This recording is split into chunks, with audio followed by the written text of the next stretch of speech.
Baik, sekarang setelah kita mengenal apa itu tasawuf, maka kita bertanya, kapan muncul ilmu tasawuf? Atau bagaimana sejarahnya atau kronologisnya ilmu tasawuf itu muncul? Baik. Pentingkah? Ya, penting. Sebelumnya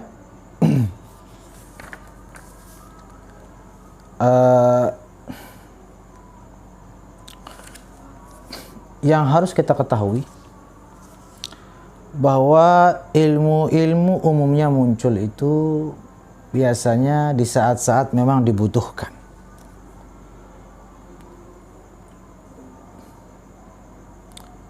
Ilmu hadis sendiri kapan muncul? Di saat dibutuhkan. Nah, begitu juga dengan ilmu tasawuf. Kenapa saya katakan ini? Karena ada saja yang ngomong begini, apa ada ilmu tasawuf di zaman Nabi? Nah, ini masalahnya. Kalau begitu ya jangan ilmu tasawuf saja ditanya. Ilmu tajwid ayo. Mad lazim, mad wajib, mad apa itu? Mad arid lis-sukun, qalqalah kubra, izhar, idgham bi gunnah. Ayo. Ada enggak dalam hadis? Di Quran juga apalagi enggak? Kan bisa saja tajwid juga bid'ah karena di zaman Nabi, kan begitu. Nah, sekarang ilmu apa lagi? Misalnya ilmu hadis kayak tadi, ilmu mustalah hadis tentang hadis hasan, hadis dhaif, hadis apa ada ilmu-ilmu mempelajari itu di zaman Nabi? Ada apa tidak ada? Tidak ada.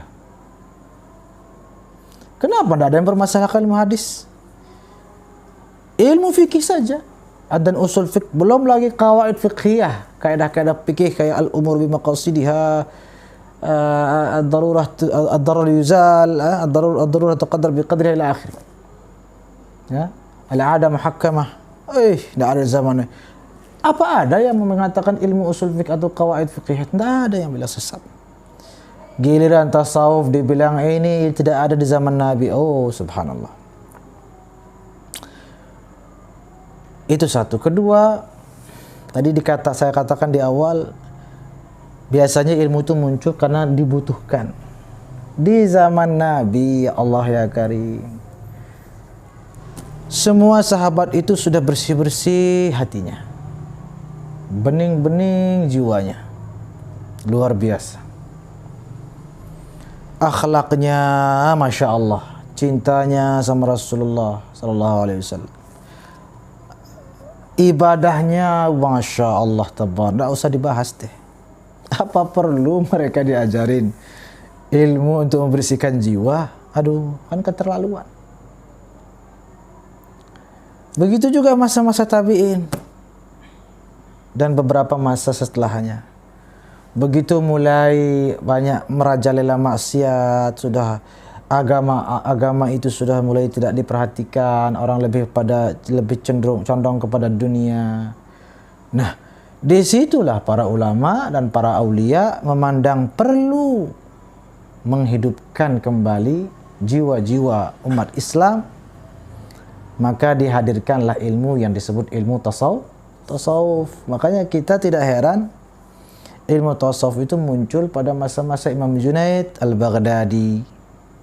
Ya, abad kedua kalau tidak salah Hijriyah atau ketiga. Beliau wafat tahun 200 Hijriyah kalau tidak salah. Taib. Itu tentang sejarah.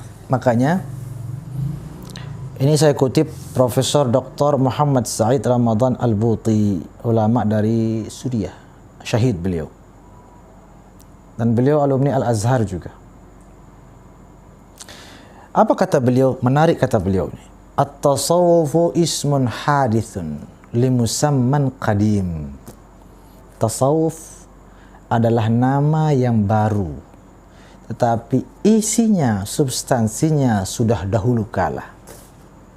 Namanya saja yang baru, tasawuf.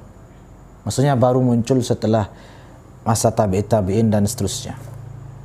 Setelah masa Imam Junaid. Tapi kalau isinya dari dahulu kala. Karena Nabi beserta sahabat sehari-harinya mengasah jiwa dan raga mereka, mengasah batin mereka, membersihkan hati, berwirid, beribadah, berakhlak. Semua itu sudah sedari dulu. Dan itulah isi ilmu tasawuf. Hanya istilah tasawufnya saja yang baru. Jadi tasawufu ismun harith li musamman qadim, kata beliau. إذ أن مسماه لا يعدو كونه سعيا إلى تزكية النفس من الأوضار العالقة به عادة كالحسد والتكبر إلى آخره. Karena substansinya tidak lain tidak bukan adalah membersihkan jiwa dari berbagai penyakit yang menerpanya atau menimpanya, seperti dengki, takabur, sombong, cinta dunia, ujub, dan lain-lain. Kemudian bagaimana menghiasinya dengan cinta Allah, cinta Rasul, ridho, tawakal, ikhlas. Dan itu kan sudah ada sejak zaman Rasulullah Sallallahu Alaihi Wasallam. Hanya istilahnya saja. Baru-baru disebut tasawuf itu setelah. Kenapa baru? Karena memang dipandang perlu. Karena di saat itu memang baru masyarakat itu perlu diajak untuk membangkitkan batinnya terutama. Kemudian masih tentang kata atau istilah tasawuf itu sendiri. Subhanallah. Seorang ulama yaitu Syekh Abdul Qadir Isa dalam kitab Haqa'iq 'anit Tasawuf. Ini beliau ulama Libanon. Beliau mengatakan dengan tegas, "Innana la nahtam bit ta'abir wal alfaz biqadri ihtimamina bil haqa'iq wal usus." Apa sih pentingnya istilah itu? Kan kita sering mendengar apa katanya? Apalah artinya sebuah nama katanya. Apalah artinya sebuah nama? Itu sering kita ucapkan. Betul itu. Apalah arti mau tasawuf namanya, mau meong namanya, mau apa saja namanya. Andai kata dinamakan gitar ilmunya, tapi isinya tentang membersihkan jiwa. Tidak apa-apa, kita muliakan gitar itu, tapi kan bukan gitar namanya. Para ulama kita sudah turun-temurun mewariskan nama, yaitu nama tasawuf.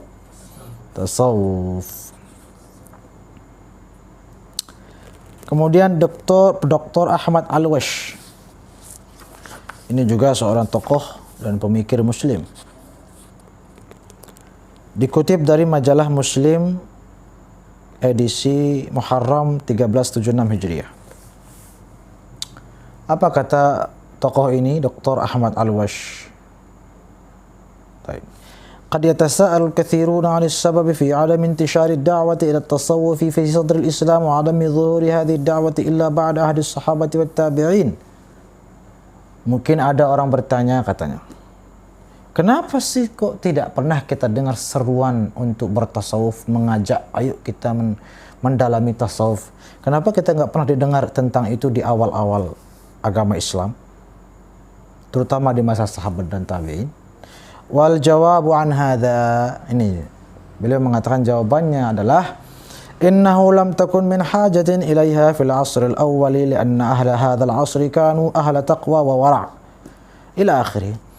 Ya iyalah, katanya pada waktu itu nggak dibutuhkan ilmu itu, nggak dibutuhkan seruan untuk bertasawuf, karena mereka memang sudah ahli takwa, ahli wara, dan ahli jihad, dan dekat kepada baginda Rasulullah SAW. Buat apa mereka diajak? Ayo kita bertasawuf, ayo kita perbaiki akhlak. Sudah bagus akhlaknya kok. Itu kata beliau. Jadi ya cocoklah kalau tidak ada yang namanya ilmu tasawuf pada masa itu. Tadi juga di awal saya bilang jangan ilmu tasawuf saja. Ilmu hadis ayo nggak ada di zaman itu. Ilmu tajwid, apalagi ilmu-ilmu yang lain, apa ilmu sejarah lah, ilmu banyaklah. Ya oke lah, ilmu tafsir ada Sayyidina Ibn Abbas kan yang menafsirkan Al-Quran. Tapi kan banyak ilmu-ilmu lain yang tidak ada. Itu yang lain kita terima. Maka tasawuf pun juga kita terima karena substansinya itu adalah mulia. Kemudian Saya ingin mengutip juga dari kitab Iqadhul Himam. Ini dikarang oleh Imam Ahmad bin Ajibah Al-Hasani, ulama dari Maroko. Tuh, yang ngomong ulama semua loh. Dan ulama-ulama zaman dahulu kala. Bukan ustadz kemarin sore, ustadz dadakan yang bukan. Ini ulama-ulama besar semua yang ngarang puluhan bahkan ratusan kitab. Ini yang kita kutip dari tadi. Syekh Zakaria Al-Ansari, Imam Junaid, Imam bin Ajibah, dan lain-lain. Syekh Muhammad Ramadan Al-Buti, Syekh Muhammad bin Tawil Sya'rawi, itu kan ulama-ulama papan atas semua, itu bukan ustaz dadakan. Beliau mengatakan, Imam Ibnu Ajibah, wadi'u hadzal ilmi. Kalau ada yang bertanya siapa sih yang mempelopori atau yang menciptakan ilmu ini, beliau mengatakan langsung dengan tegas, wadi'u hadzal ilmi huwa an-nabiyyu sallallahu alaihi wasallam. Yang membuat ilmu ini, yang menciptakan ilmu ini sesungguhnya adalah Rasulullah sallallahu alaihi wasallam. Allamahu Allah bil wahyi wal ilham. Yang diajarkan langsung oleh Allah melalui wahyu dan ilham. Fanazala Jibril alaihi salam awal bil syariah, falamma taqarrarat nazala thaniyan bil haqiqah, fakhassa biha ba'dan duna ba'd, kata beliau. Jadi Allah yang mengajarkan kepada Rasulullah SAW lewat malaikat Jibril, yang dasarnya adalah syariat, namun pada perkembangannya berujung pada hakikat. Dan itu sudah satu paket diajarkan oleh Allah melalui malaikat Jibril, melalui wahyu. Namun hanya saja untuk sisi hakikat yang lebih kepada endingnya itu, ending daripada sebuah ilmu Islam seutuhnya, itu Nabi tidak salurkan kepada semua sahabat. Itu masalahnya. Hanya beberapa sahabat saja. Karena namanya level ya, namanya level itu kan pasti yang paling tinggi itu biasanya yang paling sedikit. Masuk banyak, berkurang kan begitu. Ya. Maka tidak heran yang diajarkan tentang hakikat oleh Rasulullah SAW itu sebagian sahabat. Sayyidina Abu Hurairah misalnya, yang dekat-dekat. Sayyidina Abu Bakar, Sayyidina Ali, yang mana beliau-beliau ini levelnya sudah tinggi, ya, dibanding barangkali sahabat-sahabat lain. Makanya jangan heran dalam Sahih Bukhari, Sayyidina Abu Hurairah mengatakan, hafidhtu min Rasulillahi wi'ain. Saya menerima dua macam ilmu dari Rasulullah SAW. Ilmu yang pertama, fa'ammal awal faqad basathtuh. Ilmu yang pertama, ilmu syariat di sini maksudnya, aku sudah sampaikan.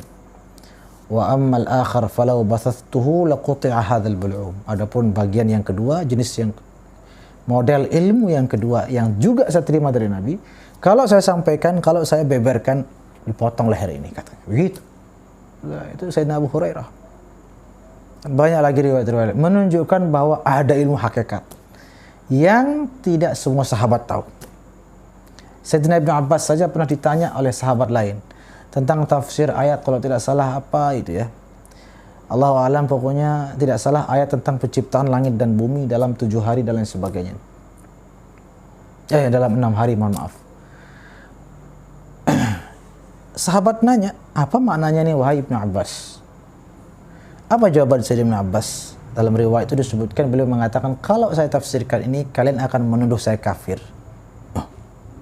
Itu kan berarti ada sesuatu yang tersembunyi, yang tersirat. Atau dengan kata lain, ada sesuatu yang tidak diberikan oleh Nabi kepada semua sahabat. Nah, itulah sesungguhnya ilmu hakikat atau ilmu tasawuf. Kemudian, mungkin sejarah-sejarah sudah clear ya, ada masalah. Sudah diterapkan secara natural oleh para sahabat. Hanya saja teoritisnya yang muncul belakangan. Teoritisnya. Kalau praktisnya sudah dari dulu. Mungkin sejak Nabi Adam malah. Ya. Kan dalam Al-Quran, Innallaha astafa Adam. Allah telah mensucikan atau memilih Nabi Adam. Nah, istifa ini tidak luput dari nilai-nilai tasawuf, yaitu penyucian. Jadi secara praktis sudah ada sejak Nabi Adam. tapi secara teoritis itu sebutlah muncul belakangan, ya, yang mana dipelopori oleh Imam Al-Junaid Al-Baghdadi radhiyallahu anhu. Nah, kemudian ada yang membagi tasawuf itu menjadi 3 bagian. Ini biasanya kalangan akademisi yang membagi. Tasawuf salafi, tasawuf sunni, dan tasawuf falsafi namanya. Tidak salah begitu.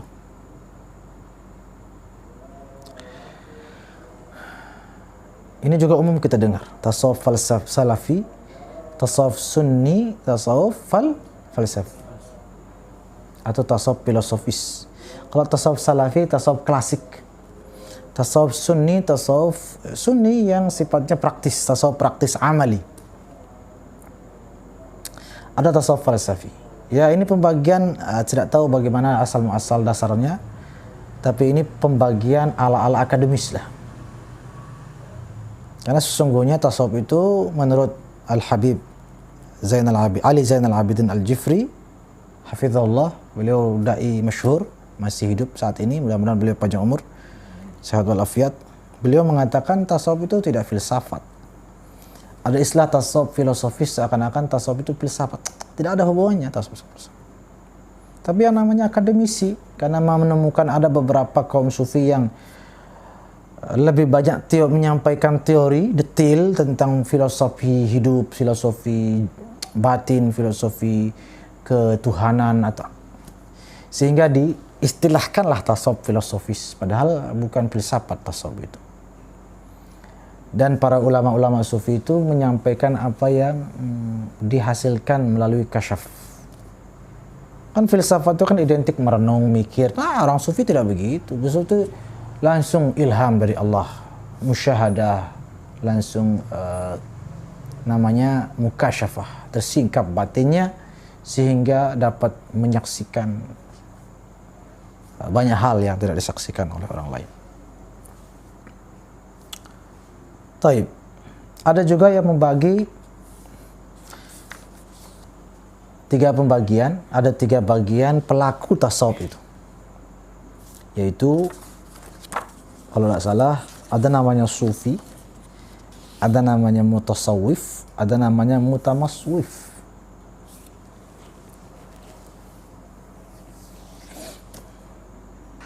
Ya, sufi, mutasawwif, mutamaswif. Apa bedanya? Kalau sufi itu orang yang sudah sampai pada tujuannya atau ahli tasawuf. Kalau mutasawwif masih belajar bertasawuf. Itu sederhananya. Kayak faqih dan mutafaqih. Kalau faqih itu ahli fikih. Kalau mutafaqih sedang belajar fikih. Jadi sama begitu juga ada sufi itu ahli. Kalau mutasawwif masih belajar tasawuf. Tapi ada lagi namanya mutamaswif. Nah, ini mutamaswif ini ngaku-ngaku. Dia ngaku-ngaku tasawuf. Misalnya pakaiannya dibikin apa, terus biar dibilang sufi. Ya itu sufi enggak, mutasawwif juga enggak. Dia ngaku-ngaku. Sok sufi namanya ya. Kalau diterjemahkan mutamaswif itu sok sufi. Nah, adapun tadi tentang tasawuf salafi, falsafi, sunni dan lain-lain, ya itu pembagian yang mungkin didasarkan pada fase-fasenya. Kalau fase klasik itu kan langsung memang sudah seperti yang diajarkan oleh para ulama-ulama salaf. Lalu kalau tasawuf sunni itu sudah ada teorinya, ada tata tertibnya, ada rumus-rumusnya tasawuf itu. Kalau dulu kan tidak. Tasawuf salafi itu dia sudah natural. Kalau tasawuf sunni yang dibawa oleh Imam Ghazali dan Imam Qushairi misalnya, itu dia ada tata tertibnya, sudah ada rumus-rumusnya, ada formula-formulanya. Adapun tasawuf falsafi yang biasanya dinisbatkan kepada kayak Imam Syekh Muhyiddin bin Arabi, Imam Hallaj, atau misalnya Syekh Abdul Karim Al-Jili, atau Imam Ibn Al-Farid, atau dan lain-lain radhiyallahu anhum ajma'in, Kenapa? Karena beliau-beliau dilihat karangan-karangannya banyak teori-teori filosofisnya, sehingga disebutlah tasawuf falsafi. Padahal beliau-beliau juga mengamalkan ilmu tasawuf secara sunni dan mengikuti jejak-jejak ulama-ulama tasawuf yang salafi dan lain-lain. Allah Ta'ala a'lamu bis-shawab. Itu lebih kurang tentang sejarah asal muasal dan pembagian-pembagian secara singkat padat. Yang intinya adalah tasawuf ini dasarnya jelas, tidak lain tidak bukan Quran dan Sunnah. Karena lagi-lagi yang mengajarkan tasawuf ini adalah Rasulullah sallallahu alaihi wasallam, sebagaimana beliau diajarkan oleh Allah Subhanahu wa taala. Namun secara teoritis dan detailnya itu muncul belakangan di saat memang sangat dibutuhkan, yaitu pada era-era Imam Al-Junaid Al-Baghdadi radhiyallahu anhu wa an awliya illahi ajma'in.